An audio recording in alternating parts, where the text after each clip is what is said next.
Today I am joined by Anuj Gandhi. Anuj is a passionate mental health advocate and researcher who leads with light and love.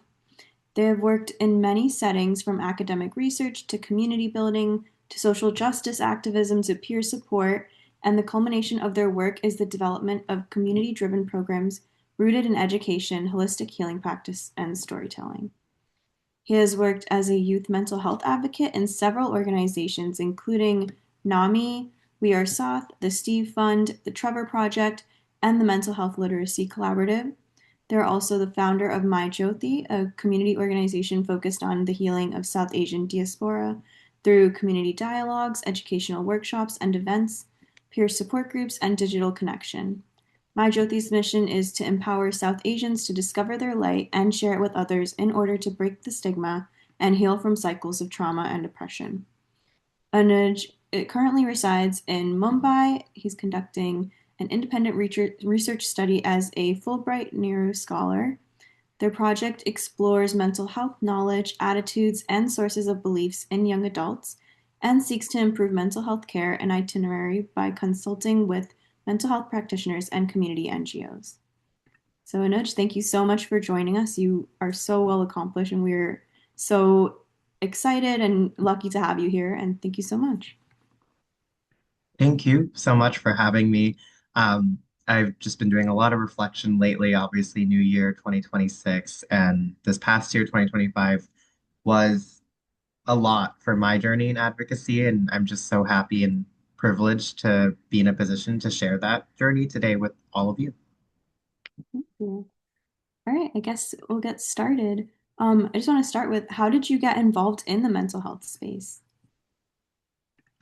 There's a lot of different ways I got involved. I think first through my lived experience, but even before that, it was witnessing other South Asian community members, people close to me, a lot of loved ones. Um, they really, really inspired me to speak up and say something and even seek help for myself. And it would not have been possible without the South Asian women in my life who, stood strong and suffered in silence, but also advocated for themselves. And that was really an inspiration for me to also speak up. And so when I got to university, I went to St. Louis University in St. Louis, Missouri. I got involved with We Are Saath, which is a South Asian mental health organization on a lot of college campuses and cities, especially around the Midwest. And so I started my advocacy journey there, but I very quickly got connected to my local NAMI, so NAMI St. Louis at the time. And I started doing Ending the Silence presentations. For those of you who don't know, Ending the Silence is a mental health awareness campaign in a variety of settings. I was specifically focusing on schools, so I was speaking to middle and high school students about my story. So I wasn't even at a point yet where I was talking about mental health. I was just sharing my story. But it really went a long way in my advocacy, which started going back to St. Luke's University, where I got involved with mental health resources, programming on campus, trying to change and adapt the rules on campus to better fit the mental health needs of our youth today. And then towards the end of my university journey, I was also selected as a youth ambassador for the Steve Fund, which is an NGO that focuses on mental health for students of color. And that was my first opportunity in advocacy on a more national stage or just beyond the Midwest. And I think it really, really inspired me to look at advocacy broader, but specifically for communities of color, especially students of color, especially youth of color. And so a lot of the work I ended up doing after I graduated from undergrad focused on those populations. Yeah, that's amazing. And it's so cool that you were able to get involved in that space through your college too, which is something that a lot of people don't realize that there's so many resources in schools. Absolutely. Absolutely. I 100% encourage anyone who is a current college student or is involved on a university campus to look into those organizations. They are there. They might not be as supported, but that is something that we can take on. And I fought very hard to find support for both We Are South and my university overall. And I think it's a really, really important space to at least get your feet wet before, trying to elevate your advocacy to maybe a more national level, maybe to a policy level. I don't know what that looks like for you, but I think it's a really, really great start. Yeah. How has being an advocate affected your personal mental health journey? Yeah, absolutely. Like I said, I started advocacy from my own personal journey. I think lived experience is so important in the advocacy space and often gets overshadowed. In terms of how it's affected my mental health journey, I feel like it's only benefited my own journey. I think just like any other human being, I'm not different than any other person. Where I listen to stories and I share my own stories helps me build my own empathy, but not just for other people, but really for myself. I think that's something that people neglect when we talk about storytelling and how it builds empathy in people. It can also build empathy for yourself to give yourself a break and understand that there are other people who are going through very similar things, and what you're going through is normal. It's okay, it's valid.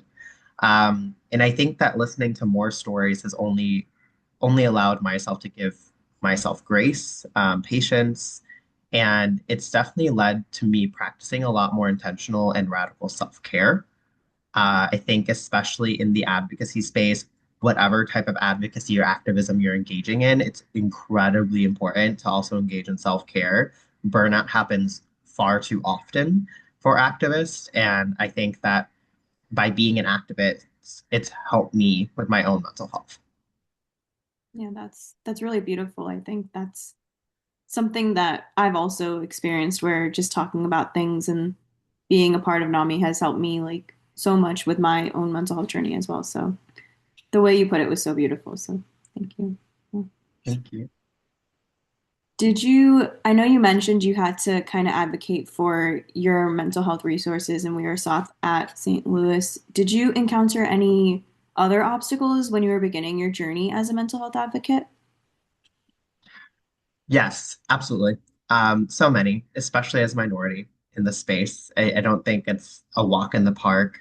There's not a lot of spaces for us, and a lot of people don't understand us. I was actually just having this conversation um, with actually a couple students a few days ago about why in the US it feels so isolating as a South Asian. And one of the aspects I think that is underexplored is the lack of cultural understanding by folks in the US specifically, of South Asians overall. They don't know our culture at all. They don't really receive any education or media that covers our culture. And so when we present ourselves in spaces, we are very, very quickly locked into like a perpetual foreigner stereotype, and I think that's really hard when you're trying to build spaces for that community because the people don't even think that there is a community, or it's too new and it's not a priority. So it's really difficult to build interest, which leads very quickly to building funding, which we all need in order to offer programs and services for our community. And then it's really hard to get resources out there for the community. So I think still within the greater society, there's that barrier just being racial ethnic minorities in the space, especially ones that are somewhat new to the racial ethnic landscape of the United States. But I think one of the biggest barriers to access still remains the stigma. It's hard to even think about these extra societal things when within our own community, there's still such a strong stigma against mental health. Um, it's interesting because in a post-COVID world, I feel like a lot of people recognize mental health. They're like, yeah, I love mental health. Like, it's so important, but it's really all talk. And there are not a lot of people who are willing to invest, especially financially, into mental health from the community member sides. We have a lot of community members who make a lot of money. And it is, to me, very surprising that a lot of these people do not want to invest in our community when there are people who are trying to build things for our community, like Samaj, like MyJyoti, like so many other organizations that are specifically for South Asians. So I think to me, that's the biggest barrier. Yeah, for sure. Definitely getting people to care about mental health beyond like just saying they do is definitely difficult.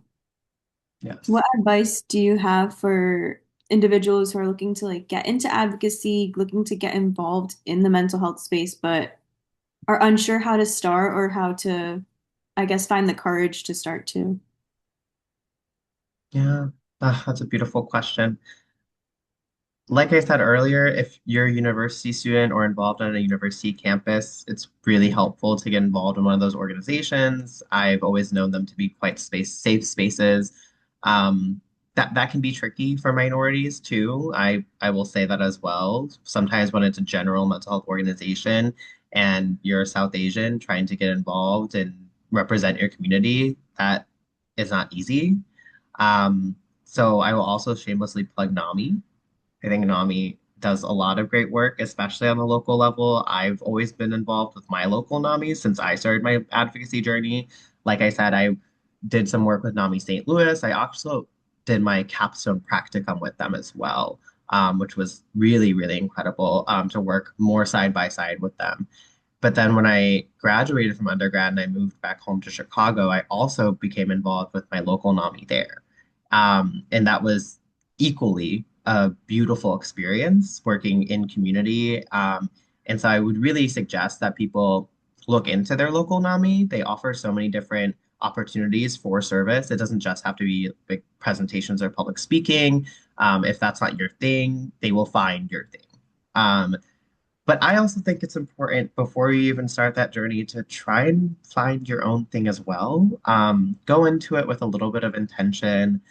And I think that starts by also beginning your own healing journey. It's really hard to begin advocacy if you haven't already begun your own personal healing. I'm not saying it's mandatory, but I think it's very beneficial.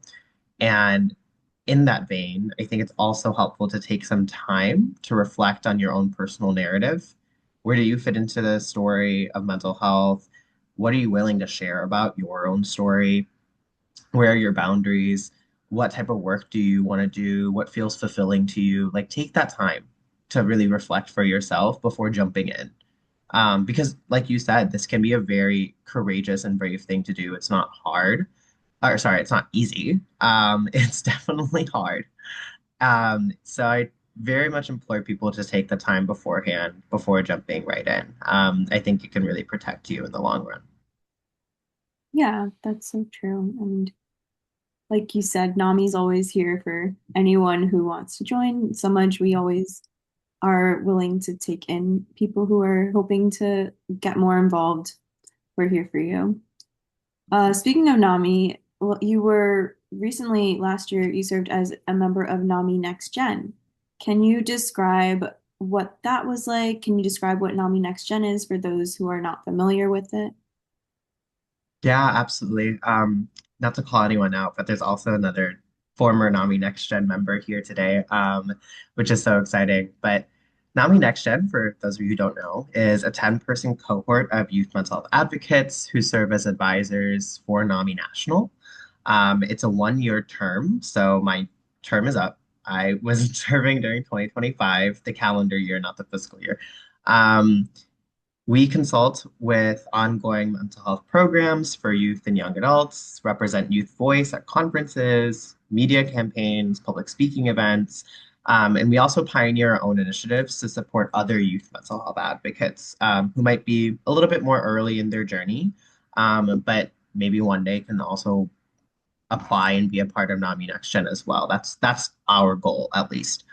So that experience was incredible. I'd never worked in I mentioned before that I worked for the Steve Fund, but that was a remote role where like there wasn't as much interaction. I believe with NAMI Next Gen, there was just so much more opportunities being available, especially in terms of in-person programming. So it was really my first opportunity to have a national platform for my advocacy, and I think that's incredible to think about as a South Asian. There have been other South Asian NAMI Next Gen advisors in the past, um, but and this is so like hyper specific representation. But those of you who want it, it's there now. Like I was the first queer South Asian man slash non-binary person, which was like so cool to like be in that space and represent people like me. But I think what was even cooler was that I wasn't the only South Asian person. There was another South Asian person who was also in my cohort, Shrihita Dasari, who was incredible. And it was just such a moment for us. And we talked about it a lot. Like, you guys should be a fly on the wall in our conversations because we just thought it was such a major moment for South Asians to have this type of representation in the mental health space. Yeah, you guys are amazing, and everything you guys do is so great for just empowering our community and also for just showing members of our community who might be struggling that they're not alone. There's so many people in our community that are struggling and also that are there for them. So you guys are amazing. A true inspiration, really. As a youth advocate, what has been the biggest challenge that you faced when spreading awareness? And how can we, as a South Asian community, work to overcome that challenge and support other advocates? There's so many challenges, but I think I'll always still circle back to the biggest one, which I still believe is the stigma. I still don't think we're there. And I don't think we should be there. Like, this type of change doesn't happen overnight or even just in a few years. Like, we're trying to shift an entire society that has been built on the notion that either mental health doesn't exist or it should be valued as much. Um, and flip that entirely on their head and say that we should value it the most or value it equally to the other aspects of our health or things even broader into holistic health and that we don't even need to use terms like mental health, right? Like, we're looking for like a really radical change and that doesn't happen right away. And I also think you can't force anyone to start their own healing journeys. It has to be their choice, right? I cannot lock someone in a room and force them to do therapy. That is horrible and probably illegal. So no, we have to let people walk that own path on themselves. So, in that vein, I think education is the best way to overcome the stigma. I really believe that knowledge is power. And as South Asians, like, we have such a rich and diverse body of knowledge. Like, we have so much to pull from, especially coming from like a diasporic background. Like, you can also pull from Western culture as well. Like, we have a claim to it all. And I think that both of these knowledge systems can very well educate our community on holistic wellness, including mental health. But even with the aspects of health and wellness that we could educate our community on, we also have to think about social systems and how they are also influencing the stigma of mental health. We could all do a better job, including myself, of breaking away from the model minority myth, cultural freeze, stereotypes, like so many other socialization processes so we don't restrict people, right? Like, we don't want to restrict people to a certain lifestyle or career and tell them that's the right lifestyle or career because that's what the culture says or like that's what society says. Like, we need to throw that all away. Especially if we want to try and encourage more people to be involved in the mental health space, right? Like, I'm really, really blessed that I have parents and a family that is so supportive of my career. Not many other South Asian families would be. And I'm really, really lucky in that regard. But I think in the same note that we could still all be doing a better job, right? Like, we could all still be doing a better job to support, especially our youth, to go into these more diverse fields to find representation if there isn't one or already, right? Be the first, right? Be loud, be there, like, show up. I'll talk about this a little bit later as well, but I think it's just so important for us to not tell our youth no and instead give them a platform to express themselves. Yes, I'm I agree with you 100%. I feel like it's so important to just encourage people to be who they are rather than trying to like suppress them and not let them speak up. So I I agree with you. Speaking of platforms, you founded the organization MyJyoti, which focuses on the healing of the South Asian diaspora through community dialogues, educational workshops, and events, peer support groups, digital connection. What inspired you to create your own organization? So many things. It was initially honestly just the idea of continuing my advocacy somewhere. I just felt that there wasn't a space to do that, specifically for South Asians beyond university spaces, which I think are great, but they also exist in a bubble. And I was noticing that the type of conversations that we were having on my college campus wasn't actually happening in the community itself, right? Like we use this term, the South Asian community, a lot. And I think that sometimes we tend to use it a little hastily and generalize it that like we're having conversations in the South Asian community and it's like everyone is aged 18 to 22. I don't think that's the entire community, right? So I started to notice that like, oh, like, you know what, like maybe within like my social circle, it's like we're talking about it, like we know, but like I moved back home and I'm going to family events and like meeting up with old friends and like people of different generations and South Asian backgrounds. And I was like, oh, you know what? Maybe we're not all having the same conversation.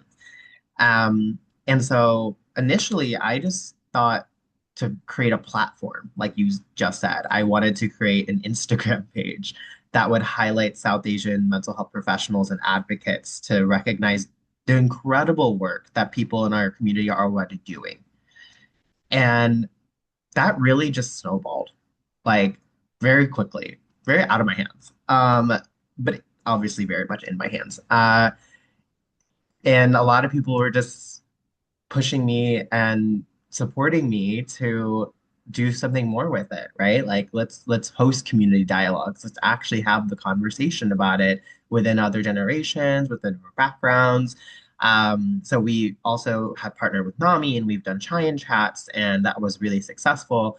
We've done so many educational workshops to better educate again, like our community in diverse healing modalities and practices like art therapy and storytelling and so many other things. Um, in terms of like the actual conception of MyJyoti, I decided to call it MyJyoti after the Sanskrit word for light, Jyoti, which is a yogic philosophical idea that we all have a light inside of us that energizes our mind, body, and soul. And to me, I think that light is just so beautiful. And I wanted to create a space for other South Asians to find and share their light with each other. Um, Jyoti is also the name of my ba, or grandmother. So it represents the light in my own family and ancestry from a South Asian background. And I think that these values really ground my Jyoti and our organization. And now that we've brought on team members and it's not just me, we have a really wonderful team of other South Asian mental health advocates who work very hard to offer the programming that we do. Um, and now we've built a really great space to have these conversations and hopefully encourage people to embark on their own healing journeys. Yeah, definitely. Everything you do is amazing from MyJyoti. And I like from what I've seen, even though I haven't been able to attend any in-person events that you've hosted, but you definitely are highlighting so many different stories, and I think it's amazing. How has hearing the stories that people have submitted to MyJyoti and have shared through MyJyoti, has that impacted your personal perspectives on mental health in the South Asian community? In so many ways, I said this at the beginning of today, but I think that hearing and listening to stories is the best way for us to build our empathy. For me, I've been in a position of such privilege in the past year of listening to so many stories across the US, within the South Asian diaspora. I was invited for so many different conferences and talks and engagements with other South Asians in the mental health space in the past year, partly because of my Jyoti, partly because of NAMI Next Gen. Um, and it just allowed me to learn so much about this experience that we all have. And now I live in India and I also listen to these stories and I'm doing my research project to literally do that, and just hear people out and understand more. And I think the biggest thing I've realized is that we're so much more alike than we are different. Like Like it's not like we're all the same people, of course. Like we have our own obstacles, we have our own paths, but the joy of being in community and engaging with our culture remains a constant amongst mostly everyone I've ever talked to. And even though, the cycles of trauma and oppression continue, I think there's this narrative that people are like, the light is at the end of the tunnel. Like, you have to go through the darkness to reach the light. And I want to really challenge that because I don't think that's a really great narrative.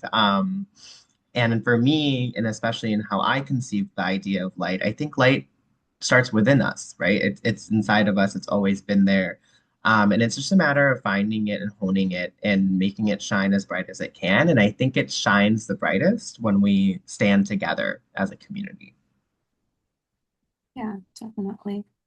You mentioned that you found that it was a lot of people that are around your age that talk about mental health. How have you, as an advocate, what's been the challenge that you found in reaching out to people who are in different age groups, or how have you approached that challenge? It's difficult, I think, especially as a young person in the South Asian community. As South Asians, we engage with a lot of similar behaviors that happen in our motherlands, one being the age hierarchy. It's hard as a young person to be taken seriously. And like again, like what I said about MyJyoti at the beginning, it was an Instagram page. So I was not at all equipped to become a founder or like an executive director of a community organization slash budding NGO. Like that was not the plot, but it became the plot. And I'm very happy to be a part of this story, but it was really difficult. I was freshly out of undergrad. I moved back home. Like my post-grad plans did not go the way that I wanted them to. Um, and I just wanted to find a place to direct my passion for this work. And yeah, at times I didn't feel the most qualified or I wasn't being taken seriously by our elders or people in positions of power. But I really emphasize the expertise in my own lived experience and my previous advocacy work. It's not like I hadn't worked before in advocacy, right? Like I had a lot of things on my resume or skills that I had acquired that could definitely be used very well in the advocacy space. So I was like, guys, come on. Like we all know why you're treating me differently. And a lot of it had to do with my age, but there are also a lot of people that I also don't think get nearly enough credit that have taken on a mentorship or guidance role for me and advocated for me. Specifically, other founders, more specifically, other founders who are just like a little bit older than me. Like they're just like in their late 20s or like early 30s, and they they kind of saw me and they like picked me up and they're like, oh, like let's help you out because I didn't know what I was doing, and and I'm very, very grateful about community organizing and building, nonprofit logistics, leadership. Um, these are not things you learn specifically in college. So it was more of like my own journey. But the knowledge is available. Again, I had really wonderful mentors in the space who really helped guide me. Yeah, that's amazing. And it's so nice that you had people who were there who helped you. I know, as a young person, I know what you mean of like the people that kind of take you under their wing and they boost you up even though you might not have that confidence in yourself, and they're just so special and we love them so much. Did You you love encounter, them. yeah. Did you encounter any other challenges while you were creating MyJyoti? I know you mentioned like some people not taking you seriously, but was there anything that you didn't expect really to encounter that you encountered? I think it's a hard question because a lot of the challenges that I anticipated ended up happening. It's not like I went into it with like rainbow eyes or like this like filtered vision or something that it was going to be all sunshine and flowers, but like I learned to deal with the obstacles that I would encounter, right? Like it was very similar to obstacles I would encounter in undergrad as well, in terms of programming an event and putting so much time and energy into it, and maybe not as many people as I anticipated attending or showing up, right? And that can hurt. And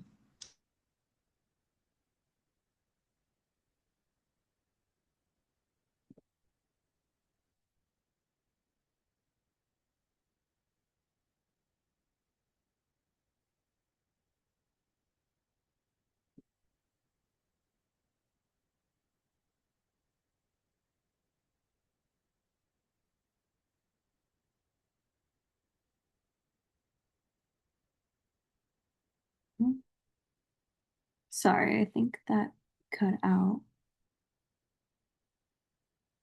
Give me 1 second. I think a nudge might have cut out a bit.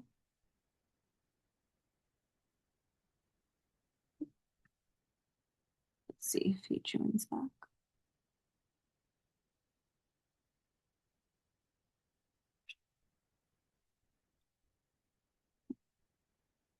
hello, I am back.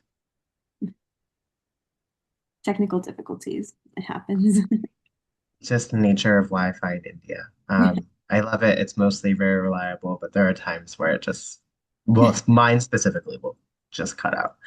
Um, but yeah, going back to challenges that I faced, yeah, like low participation or attendance, lack of interest or engagement, lack of funding or resources. Like these are things that like anyone faces, like in any like social justice capacity, or if you're in like a budding NGO community organization space. Like these were not challenges that were like unbeknownst to me as I was starting out. I knew this was going to happen.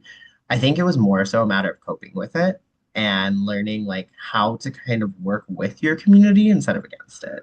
And so I started to kind of just be more observational and intentional when programming certain events or workshops. Like I would see like some things like really work out. And I was like, I don't know why that worked out, but it did. And so I'm going to do that again because it worked. And oftentimes it worked again.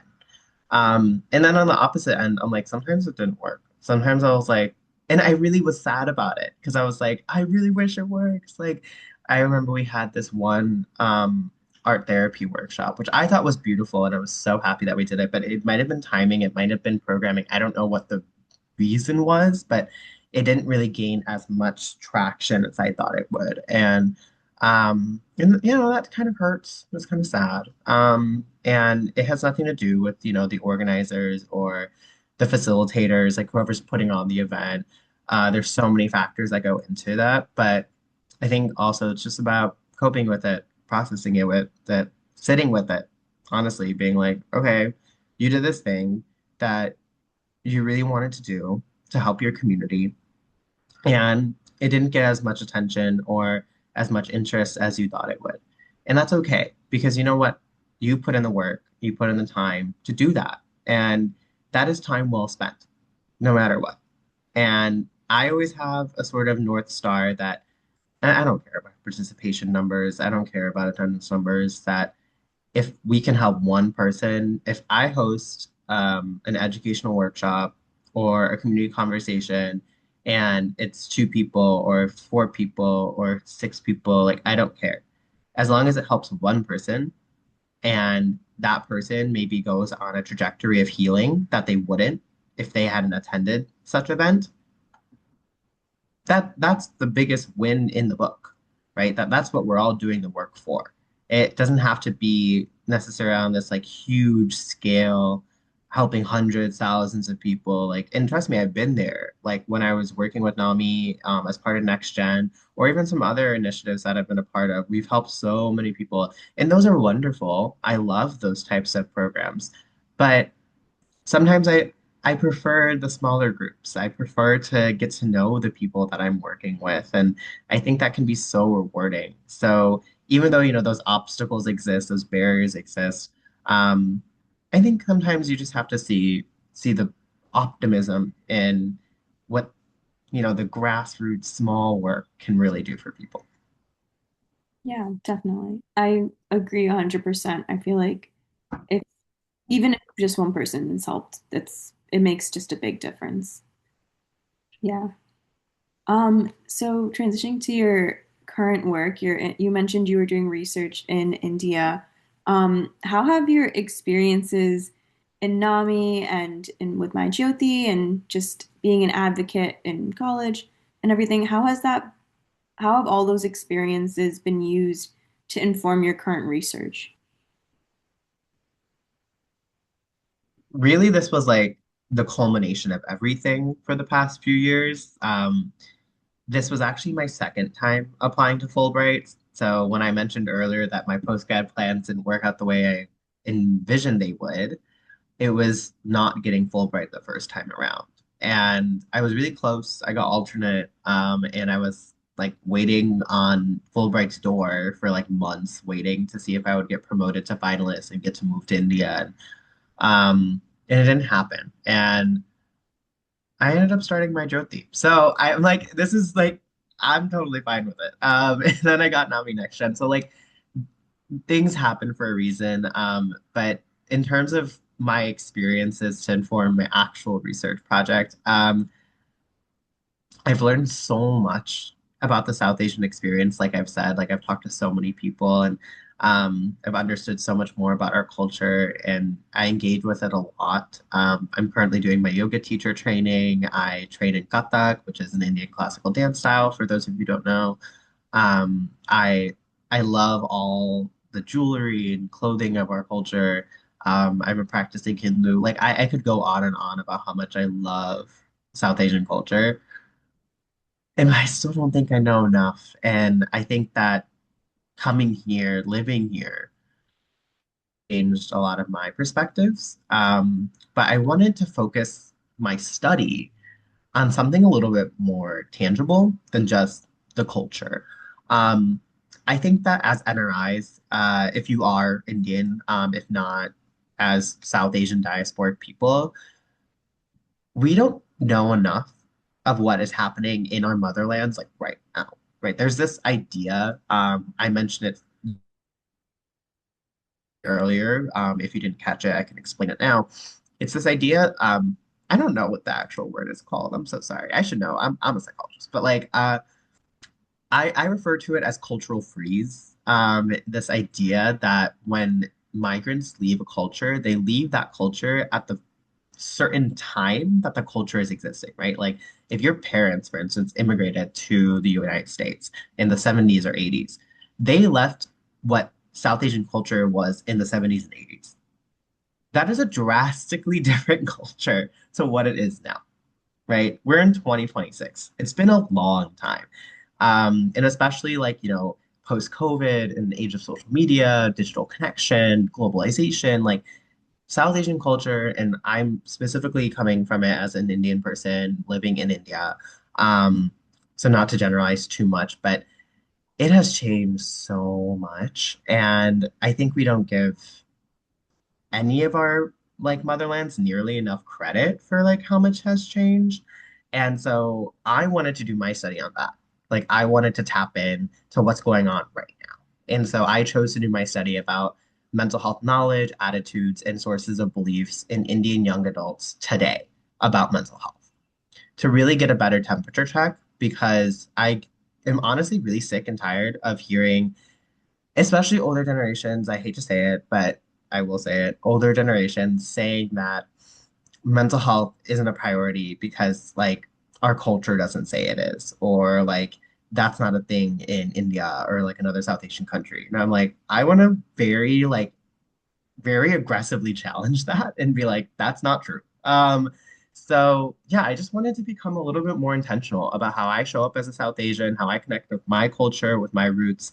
And I really just cherish this opportunity. I'm just so blessed to live, learn, and love in India. And it's really helped me find and share my own light. That's so beautiful. Yeah, I feel like mentioned the yoga teacher training. I'm also hoping to do that, so it's like, oh, nice. But Everyone should do it.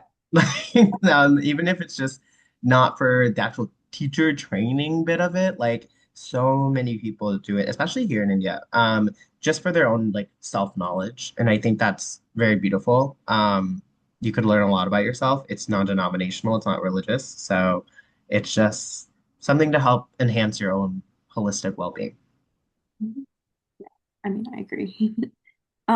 What have you noticed are the biggest differences that you've observed between like, mental health attitudes in America and India, and more specifically in like South Asian American communities versus in India? I think to me, it has to be knowledge, specifically like bodies of knowledge. So, for instance, many people in India understand and value mental health from a holistic perspective. So they might not like specifically label it as mental health, but they understand that like you should take care of your mind. Like that is something that is important. That is something that we should also like equally value to our bodies, right? Like and sorry, I just killed a mosquito. This is like a daily like ritual now because somehow they always get it. Um, so I think in India, like a lot of people do have that knowledge, and it does something like trickles down from these knowledge systems existing from an ancient time, like they're thousands of years old, like yoga, for instance, but so many other health systems like Ayurveda, Unani, Siddha, homeopathy, like there's so many here. Um, and I think that still like influences contemporary culture, whether you like it or not. It just has to because it's existed here for so long. But when you move like to an entirely different place that has such a different like knowledge, that is very annoying. To a very different knowledge system and body, right? Like Western mental health is conceptualized so differently than it is in any like South Asian body of knowledge. So like I think that's like where I really feel the contrast you can find the most. So like for instance, in the US, a lot of South Asians like will claim that mental health is a Western concept. I'm like, that's ridiculous because that's not true at all. Like mental health has existed across culture, across time. It's a universal concept that we can all feel. Like we all have minds, so we all have mental health. Like it doesn't have to be like a Western creation. But we often, feel that bias because we're being taught about mental health from a Western perspective. And a lot of us, especially if you're like me, who was born and raised in the US, like I never lived here. Like I've never been socialized in a way to understand and value mental health from a yogic perspective or Ayurvedic perspective or like another traditional health system. So I think that really makes a big difference.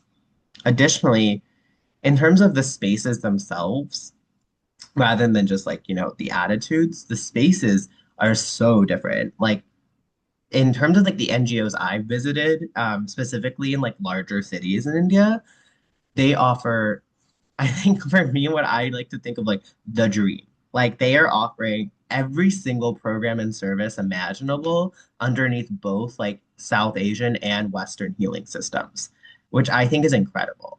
Like I would dream like I said earlier, dream for something like that for our community. That there was a community center where I could go, do meditation or like learn dance or have like peer support group therapy, like, like all of these different things underneath one umbrella at a physical location. Crazy. Like, cannot imagine it.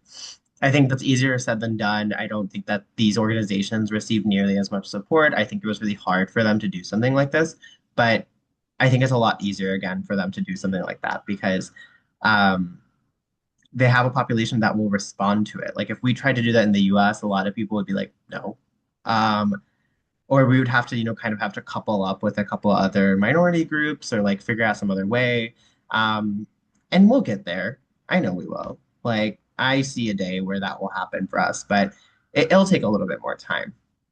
Um, in currently mental health spaces, in the US aren't always safe or desired by folks of color, including South Asians, for a number of reasons. And so I think we can work definitely towards addressing that a lot. And I think that comes from organizations like Samaj or MyJyoti, like that represent that community that can kind of, you know, integrate some of our philosophy, some of our healing practices into mental health care, which is slowly and surely happening. But I just really want to remain cognizant and intentional about when we do that, like not trying to whitewash these concepts because that's also been happening quite often. I'm such a huge advocate for mindfulness, but I think that in a lot of ways, mindfulness is just rebranded yoga. So it's like, oh, we just have to be careful. We just have to be careful about like how we market these practices and just always giving credit back to whatever indigenous body of knowledge it's coming from.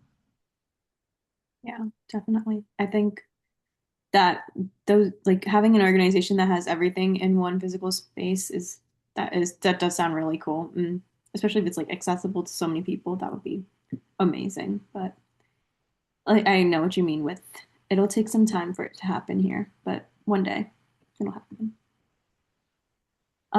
Has your research in India changed your perspective on how mental health is talked about and treated in South Asian American communities and how you will eventually come back and advocate for mental health in South Asian American communities? It hasn't necessarily changed, but I think it just further supports is the best word I can use. Sorry. I've always had a perspective that I feel like as a community, just because of different socialization processes and the balance between biculturalism, it's hard. I'm not saying it's easy. There's no one way to be South Asian American. Um, there's just so much going on in our lives, and and we all lean to one side or the other, or both, or whatever.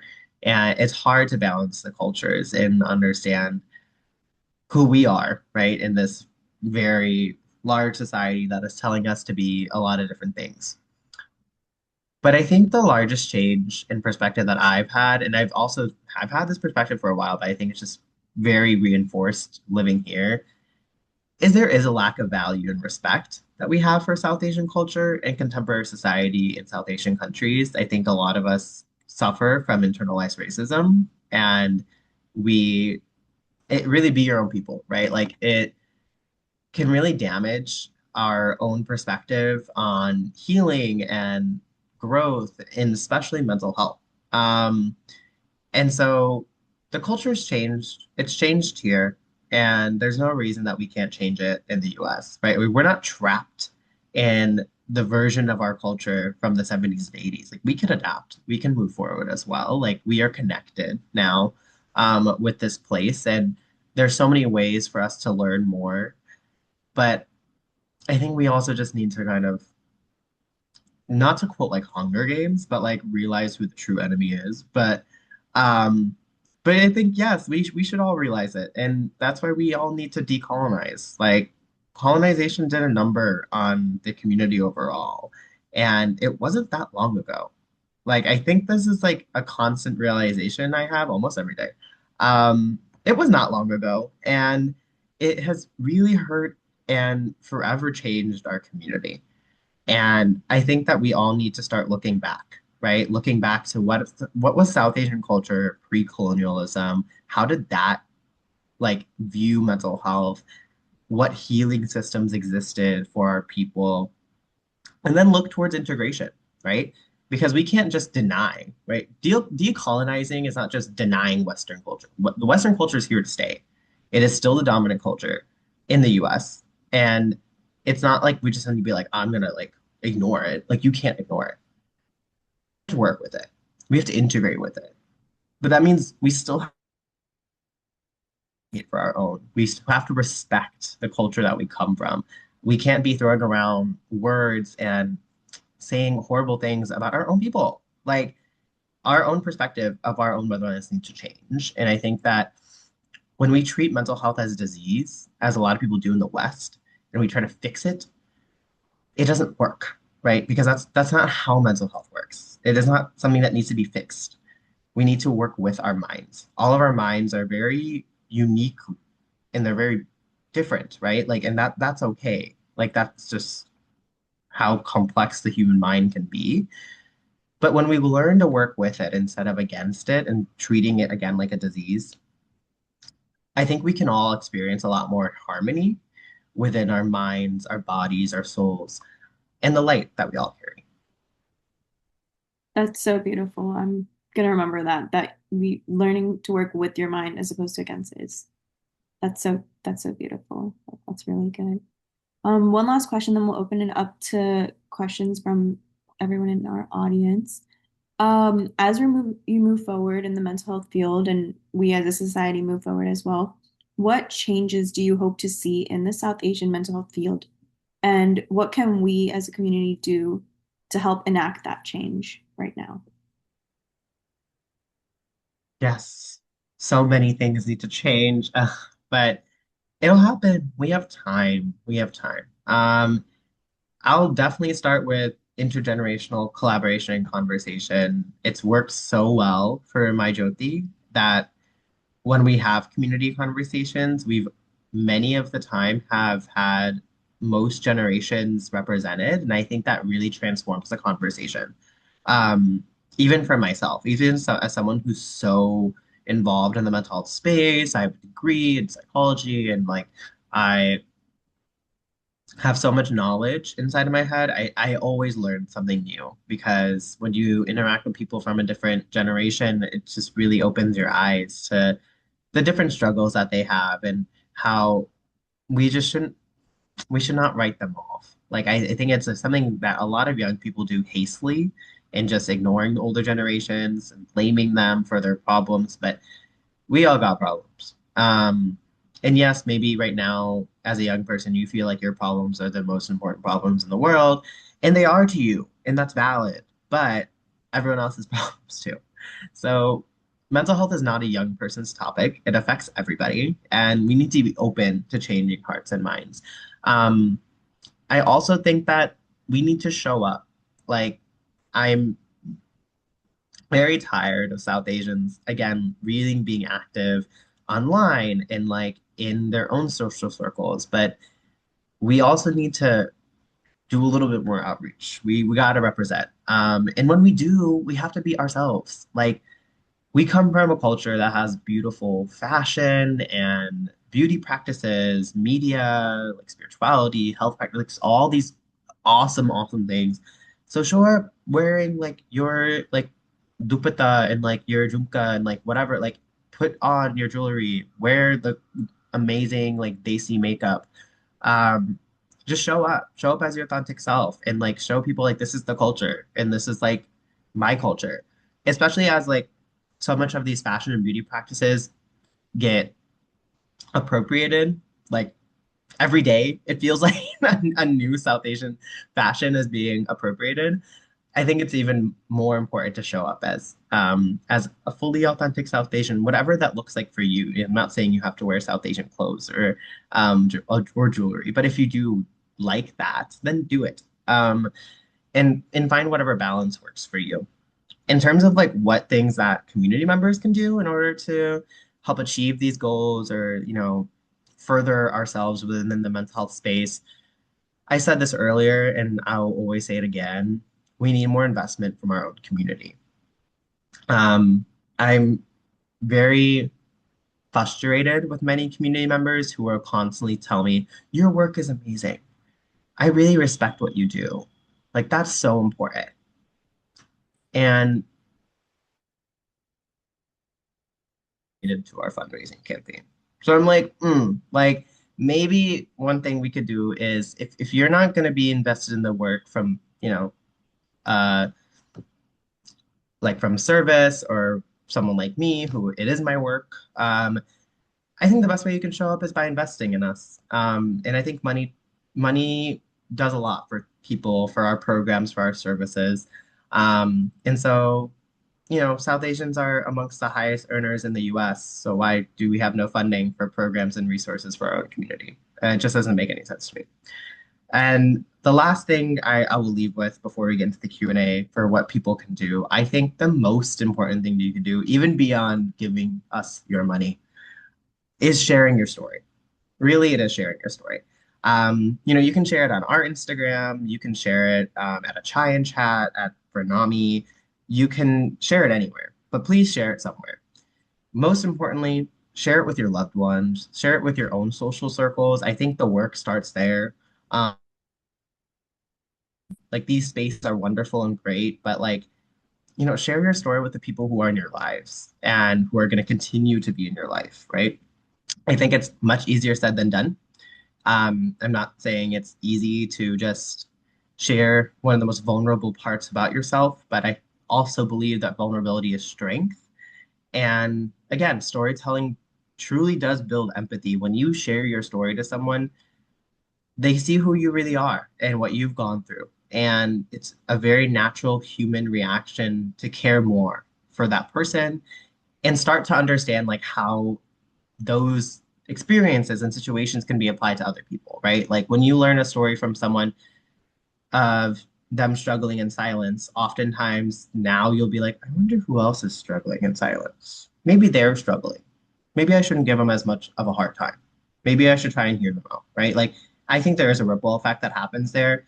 And again, if your story can help just one person and prevent them from harm, it's worth it.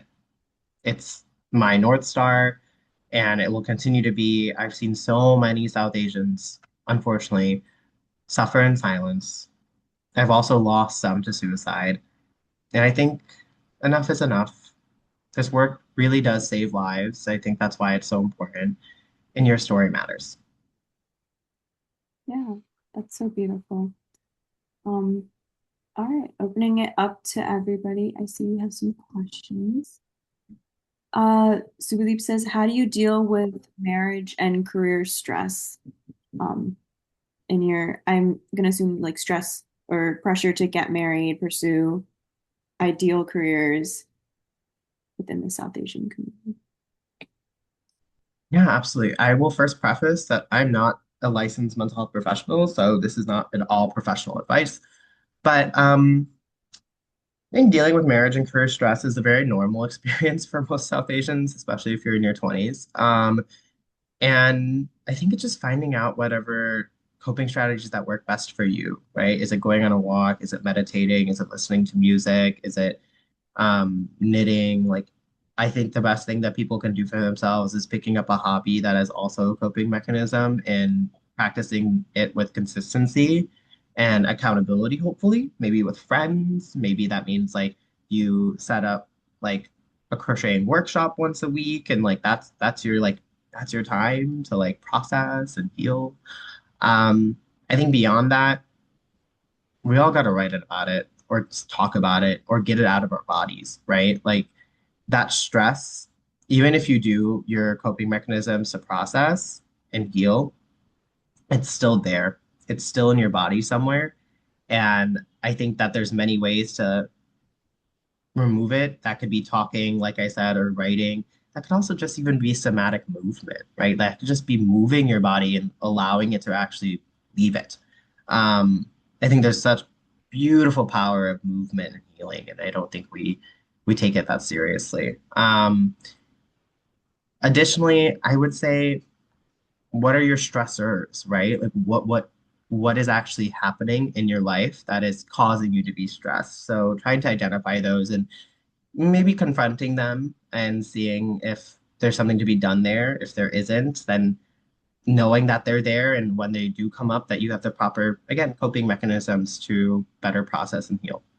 But unfortunately, that's all the advice I can give because I'm not a mental health professional. But I implore you to seek help for yourself. I think that's really important. And 15-minute consultations are free. So I think it's the best idea to just shop around a little bit, maybe find a therapist that's best for you. If therapy isn't your thing, I highly encourage you to attend some sort of form of peer support or group therapy. I know NAMI has wonderful programs for that.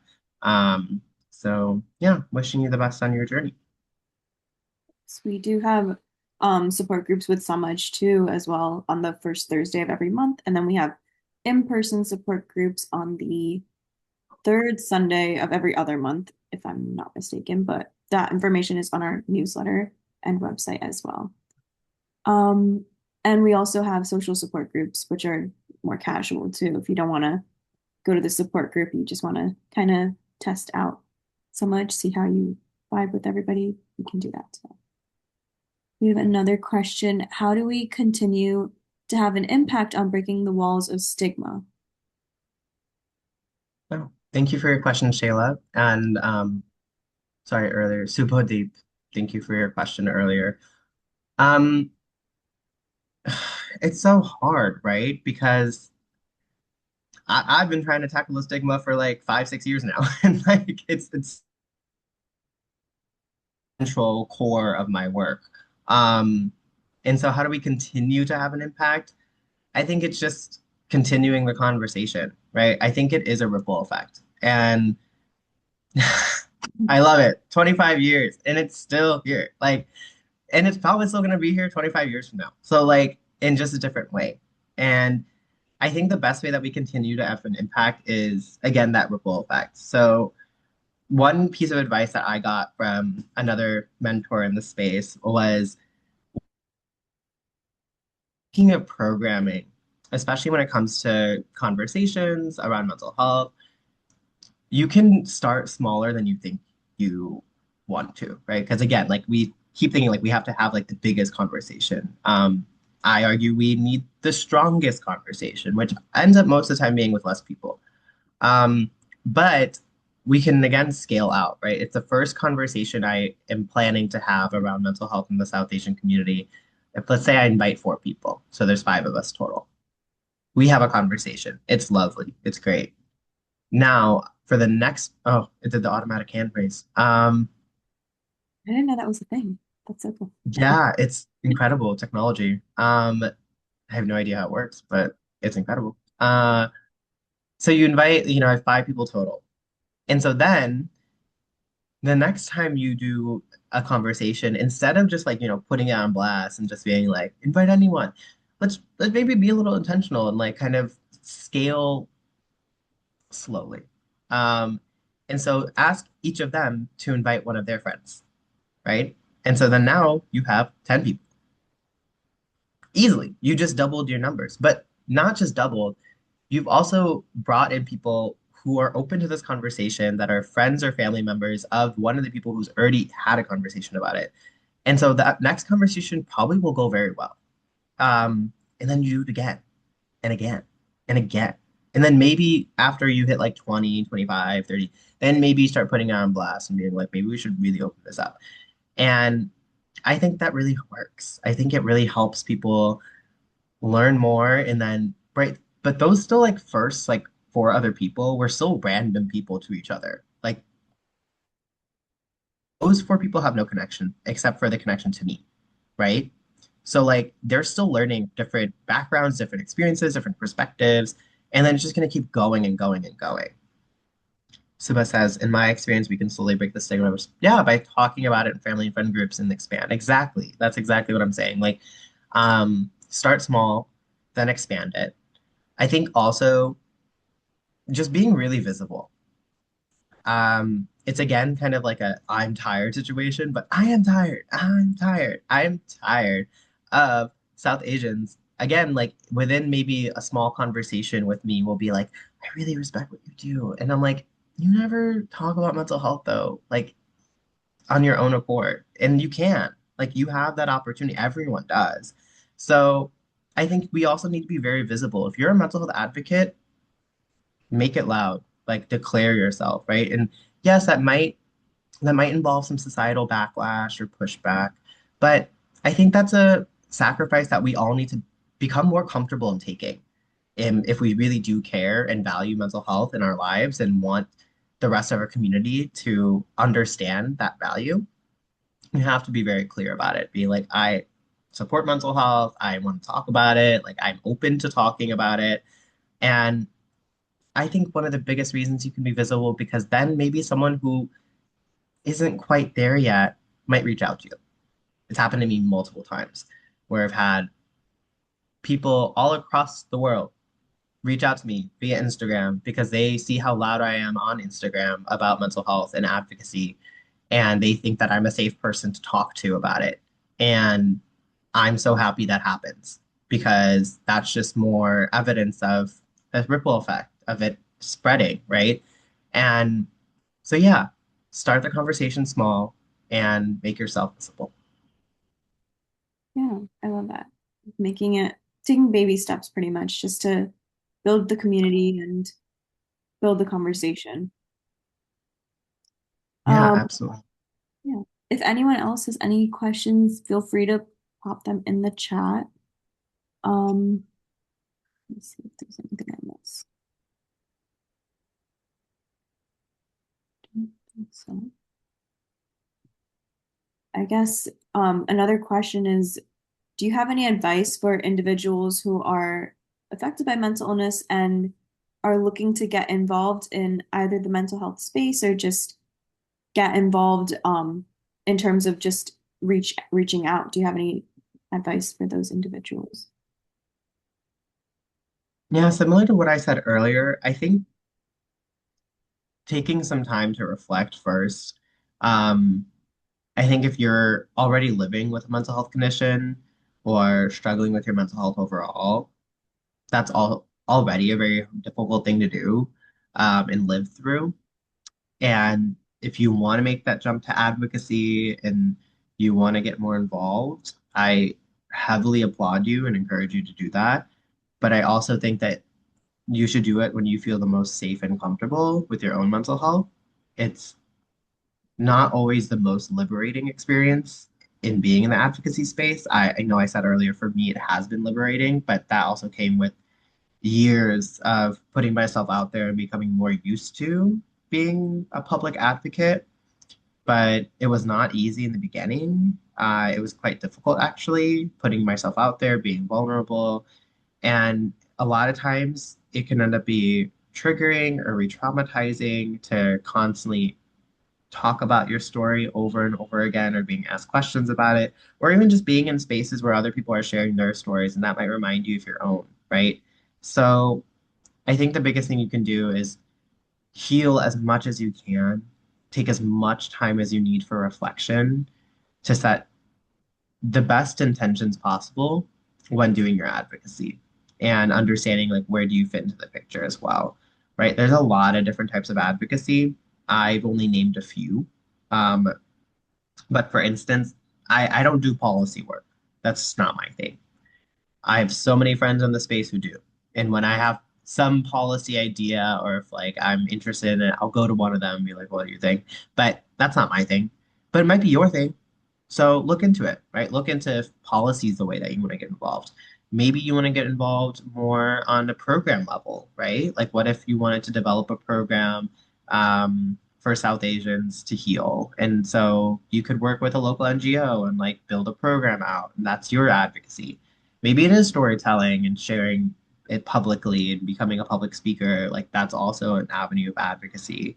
Um, Maybe it's facilitating support groups. Maybe because your own lived experience, you feel like you're in a comfortable position to help facilitate the healing of other people via support groups, right? So there's so many different ways to get involved in advocacy in just the mental health space overall. So, taking some time to understand and look into all of them, research it, and then when you feel ready and you feel comfortable and you feel safe, reach out to the people, reach out to Nami, reach out to MyJyoti, reach out to whoever you want to get involved with. And I'm sure they'll be ready to welcome you with open arms and a warm hug. Yeah, that's so beautiful. That's such a good note. I don't think there's any more questions, so we can end on that note of just reaching out to all the people that are available. And of course, Sumaj is here too, little shameless plug. But um, yeah, so thank you to everyone who participated. Thank you for all the questions and comments, and your engagement demonstrates our shared interest and passion for mental health and breaking the stigma within our communities. And I would like to give an extra special thank to the Nami and Jay staff for joining us, for Anuj for joining us, and for sharing everything so candidly and so openly. You're amazing. Um, New Jersey is one of the most diverse states in the country, and I'm so happy that our multicultural programs are here and so much is here to help support um, the South Asian community and multiculturals to support everyone else in our community in our state. Um, Before we close, I would like to share that our online resources and information is available on the NAMI NJ website. If you would like to become a member of NAMI NJ from our front page, you can go to our Get Involved page and click Become a Member. All of our programs are free and listed on our website, and you'll be able to find information about our statewide support groups, affiliate support groups, multicultural programs, signature programs, as well as webinars and presentations just like this one. Feel free to reach out to us or Nami and Jay for any support you might need. And I believe our information was shared in the chat earlier. Also, if you would please complete the end of panel survey that is in the chat or will be in the chat. Um, that would be really great so we can incorporate your feedback for future panel discussions and help get more panels like this one so that we can address your needs. And of course, Anuj, thank you so much. And I see you plugged your Instagram handles, so definitely follow. MyJyoti is so amazing, and it's so cool to see everything you're doing. Um, so definitely give Anuj a follow, give them a follow. Um, and thank you so much for sharing your time with us today. And thank you to everyone who has joined. And this concludes our panel. Please remember always, you are not alone, and we are here for you. Thank you. Thank you.